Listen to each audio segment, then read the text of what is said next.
Hi, everyone. This is Miranda from the Valuable Voices podcast. I'm really excited for you to hear Kim from Chosen Arts. She's in Canada and just excited for you to be here. Thanks for being on today. Thank you so much for having me. I appreciate it. Yeah, I love just, again, meeting other people and hearing their stories. From what I know, you have an amazing background and story, and what you're doing is super inspiring. I love your art on your wall. So yeah, just dive in, kind of tell us, where you were, how you got to where you are, and what God's doing in your life. I'd love to hear your kind of backstory growing up and why you started Chosen. Yeah, thank you. I'm in Canada, Ontario, and just as a young child, just like many of us, struggled with my identity. I had been sexually abused by our family friend, neighbor, and that is where I would say was the root of my first memory of pain and just not knowing who I was and his brokenness. And though I had, the faith planted in me as a child, I really questioned a lot of things, right? Why did that happen to me and stuff? So early on, I just found the arts. It's also in my family. My grandpa was a painter. My mom, my grandma, they sang. My sister sang. So it was always kind of there. But for myself, I just got into drawing and then eventually painting, and then eventually poetry. And then as the years had passed and I really wanted to dig deeper into my walk with God and, how can I didn't want to keep all that goodness to myself. So I wanted to know how could I share it with the world. And so I remember just hanging out with a group of guys who were all believers, and they all did rap music. And I thought, oh, this is cool. And, how could I incorporate my poetry into rapping, right? And by nature, I'm a really shy person. So that was another outlet for me to express myself, but not be in these situations where it's like I have to talk. Yeah. And so I just eventually would start writing and working with these guys, and just going to their shows and watching them and what they did. And I just got inspired. And I remember one of my first shows, there was a bunch of I was outside at a park, and a lot of youth. Yeah. A lot of just people from off the streets, and I got up to sing, and I noticed that a lot of the youth just flocked to the stage, and from that moment on, God told me I have a story to tell, and I have a voice. Yeah. And so that's what just kind of led me on the journey. But as it grew, I started to really see it as a ministry, and how can I continue to use this? So fast forwarding to now, my art has just continued to grow with my paintings. So I sell my paintings, and all money goes towards people in my community. I live in a low income, high needs area. Mm-hmm. And just the city I live in too, there's a lot of people on the streets, homeless people, and a lot of people struggling, a lot of single parents. Yeah. And so I just asked the Lord, what can I do? How can I contribute? How can I give back? And so I sell my paintings, and the money goes towards people in the community. Yeah. And I also like the idea of when somebody is giving, they're also receiving, right? They're receiving that painting, and they know it's going to a good cause. So I like that dynamic of it too. That's great. I love that. Thank you for sharing all that. I do believe God gives us gifts to share with others, right? I mean, again, just blessing me by looking at your paintings, I'm like, oh my gosh, there's just such beauty in that. And I love that, giving back to the community. That's just amazing. I've always admired people that actually step out and, follow God, follow their faith. So was there any question I don't know, am I doing the right thing? What gave you that, that faith to just go for it?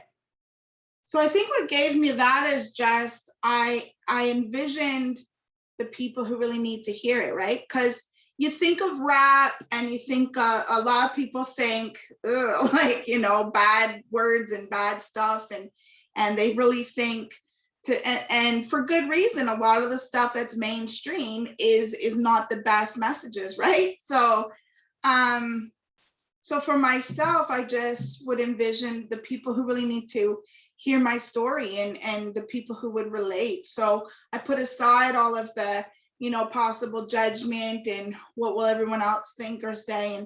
And I really hone in on the people who they need to hear it, right? And that's my way of expressing. So that's what continues to keep me going. Yeah, that's beautiful. And I love how you shared when you were up on stage, the people were coming towards you. That's like confirmation, right? And just like, okay, this is it. I'm doing what I love to do. I'm inspiring others. Other people need this. They want this. They're, some people might relate to your background. Do you mind sharing about your son and kind of that decision as well? I read about.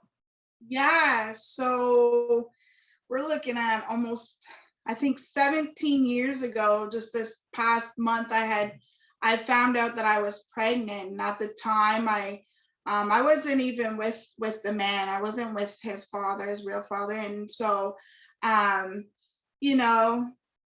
I know a lot of other people can relate, specifically women can relate to being in that situation. I was young and scared, and I didn't know what to do. And, after talking to others and stuff like that, I still was like afraid. I just felt like I wasn't ready, and I was ashamed, and there was all these feelings, right, that just started coming to me, and I was scared to tell my parents, and just, and I was involved in the church at the time, so there was that whole just guilt and shame, right? And so so I had planned to have an abortion, and I talked with my doctor and made an appointment, and I was just, that was the decision.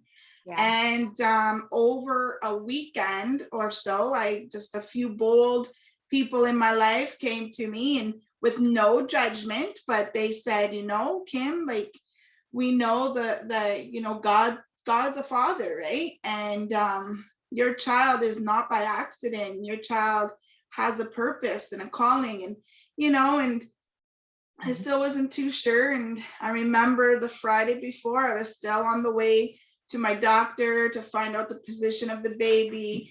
And I was on the bus, and I'll never forget, there was like this big bump in the road, and automatically I held on to my belly as if like, oh, hold on, little thing. And I was just, I at that moment, I knew that I cared enough to give this child life. But I still did not feel like I was ready to raise him or her at the time. And so there was a couple in line looking for, to adopt. And so a friend of mine connected me with them, and they were wanting to adopt my baby. And we had a few conversations, and I just remember one morning, it was like the brightest day ever. And I knew it, like, I just felt, I heard the words, "You're meant to be this child's mother." Wow. And, it's one of those things where it's just like, I know I've fought with God at times before that, but it was one of those moments where it's just like, I can't fight him anymore. I have to give this to him and lay it at his feet. And my son just turned 16 this past October. Wow. And he's, without trying to like come to tears, it's so hard to say without not having, tears in my eyes, but he's beyond anything I could imagine to have in a child. He's a lot like me in ways, and I always tell him I'm sorry because he has like he has my personality, and he has my just my quick remarks and stuff like that, and you see a lot of my personality in him, but he's also got his own personality. he's smart and he's good. He doesn't get himself into trouble, and he's working. He has a job, and he's planning for his future. Yeah. And he's more than I could have. Only God could have done that, right? Like, yes, it takes a village, absolutely. My family has been by me. I've had friends that have stuck by me, but Yeah. at the end of the day, it's totally God. I love that. Thank you for sharing. Wow. I can't imagine that decision. But again, just all those confirmations, right? And we just have to notice those. And look, you're remembering that 16, 17 years later. I love that. I assume he knows the story, right? How did he kind of react to that? Yeah, it doesn't seem to faze him at all. He kind of, still to this day, he's never met his real father, but that's never been I've always given him that open, if you want to, we can find him. And he's, he's had a solid relationship with my dad, who has played a huge role in his life and shaping him as a man. And then my brother-in-law, his uncle, is just absolutely amazing man. And I've been married now for the past 10 years, and my husband's also played a huge role. So he's very well grounded and has all types of them. Like you see a piece of those men in him, and he's never really questioned, like asked, why did you feel those things? Like we've always had open conversation, and I've always let him know at the end of the day, I did choose to have you, and God wasn't letting you go, and letting him know that God had planned him, right? So wow, that is beautiful. Very touching. I love that. Again, another gift, right? You gave your son life. I mean, that's just beautiful. I love that. And hopefully he just realizes that and notices that every day. And don't apologize for who you are. Yes. It's so true. It's so true. I know. I always tell him, I'm like, because he's just like, once we're comfortable, we're both just like really crazy, and we like to joke a lot, and sarcasm and all that kind of stuff, right? And I'm like, the poor guy. And it's funny because you see in him, in me, and my dad, how we interact with people and respond to stuff. It's like all identical. So it's hilarious. There's nothing like a mother-son relationship. It's truly absolutely awesome. Yes. Congratulations. That's awesome. So where can we find you? I know you're on Facebook, Instagram. Tell us where we can find you. Yeah, so on Instagram, it's at Chosen Arts 81. Okay. And on Facebook, just Chosen Arts. Could probably type in like Chosen Arts, Inspirational Rap Artist. On YouTube, I'm Chosen or Chosen Arts. Okay. And I could send you those links and I will definitely put those in the notes. Do you have videos of you rapping? I don't want to put you on the spot, but I totally want to hear you. I can go look, or would you be willing to do anything right now? Yeah, I would love to do, because I find like the spoken word that I wrote, it sums up a lot of kind of where I was in life to who I am today and why God created me. So I could certainly share the spoken word, and then if you want, like there are some YouTube links where my music is on, so I can certainly send those to you as well. Yeah, please do. That would be great. I would love to include that. For sure. I'll take a drink of water before take your time. I love to see people in action. Again, I don't want to put you on the spot, but if you're comfortable, would love to hear it. I love just hearing your gifts. And again, I know you'll inspire, somebody will be like, wow, that's awesome. And again, I'm so curious. So yeah, I'd love to hear it. Awesome. All right. So this was on I think now it's been almost 10 years, possibly next year it'll be 10 years that I just remember I had set out, I'm like, I just want to do a CD. I don't care if it's the one and only CD. I just want to do a CD. And so I just kept writing, and so this spoken word is on that CD, which is called Walk With Me. And it's all of the songs are each little parts of my journey up until that point in my life. So this kind of sums up more though, like where I was going in life and how I felt when I was younger, and yeah, and then who God created me to be. Awesome. All right, so it's called Walk With Me. I've been told many times I had nothing to give. I felt so unworthy with no reason to live. When I looked at myself, I believed in those lies. The image I saw, I began to despise. I even wanted to try and take my own life because I hardly felt alive. I spent most of my times never fitting in. But if you walk by, I would nod and grin. Little did they know the secrets hidden within. I was a broken girl feeling lost and hopeless.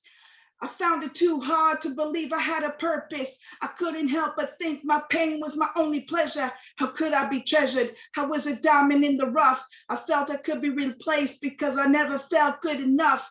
I can't count those who never befriended me. So I turned to the ones who treated me like an enemy. Man, my heart breaks because I could taste the hate. If I could embrace the sweetness of love, wouldn't that be great? Instead of destroying one another, could we build up each other? If we were formed by the same dust in the ground, why is unity between you and me so hard to be found? I can't stand this division. Listen, what is it we're missing? Love should be a given, a simple decision. I'm not placing judgment, it's my own conviction. Hate is like a drug that can become an addiction. It expects you to trust in it just like a friend, but once you turn your back, it will stab you in the end. What do I know? Because where I've been may seem like nothing to you, and I don't even know half of what you've been through. But see, that's my point. We're ignorant to those we don't know, but if we don't plant the seed, then how will it ever grow? I don't have to sound sophisticated. I'm just called to spit what's true, because too long we've waited, and right now our time is due. Excuse me. Though it sounds like a battlefield and we could be struck down, we could cry out for mercy when our enemy holds us bound. Life is like a war in these trying times, and every day is like a battle out on the front lines. But a soldier grows weary. We need each other to stand tall, to stand as one army and conquer this once and for all. You may wonder why I'm sending this message or why I even care to bother. See, I'm an instrument and I'm being used by my Heavenly Father. In harmony with the angels, I stand with my Lord, and we're singing heavenly melodies in one accord. They think I'm bringing fame to my name. Well, that's a shame. I'm just standing in the gap and I'm taking the blame. I don't try and gain the world's acceptance. Nah, that ain't my goal. I'm here to bring the gospel to that wandering soul. I'm called to shine a light in the dark world we see today. I'm sent to find those that are lost and help them find their way. That's what I was made for and why I was knitted in the womb. Those who said they had nothing to give should have never assumed. The Lord gave me this path to take, even though I found myself in doubt, because he knew one day I would come back to lead the other broken people out. So even if I'm alone, I will step into and forsaken lands and bring them out of Satan's grasp and back into the Maker's hands. Wow. Thank you. That was powerful. Thank you for you. sharing that. That is awesome. Thank you. Wow. I just got a vision of you like speaking or saying God's words to people, you know, like Yes. rapping, you are worthy, you are enough, like all of that. I don't know if that's something you've done or, you know, but I think that's so cool. That's very powerful. Thank you so much for sharing. What a gift. Well, you are beautiful. Thank you so much for being on here. Wow, just a pleasure. I really love meeting people like you. Keep doing what you're doing. You are definitely changing lives and inspiring others. So thank you so much for being on here, and God bless. Thank you, you as well. Thank you so much. Thank you. Thanks everyone for listening. Have a great day.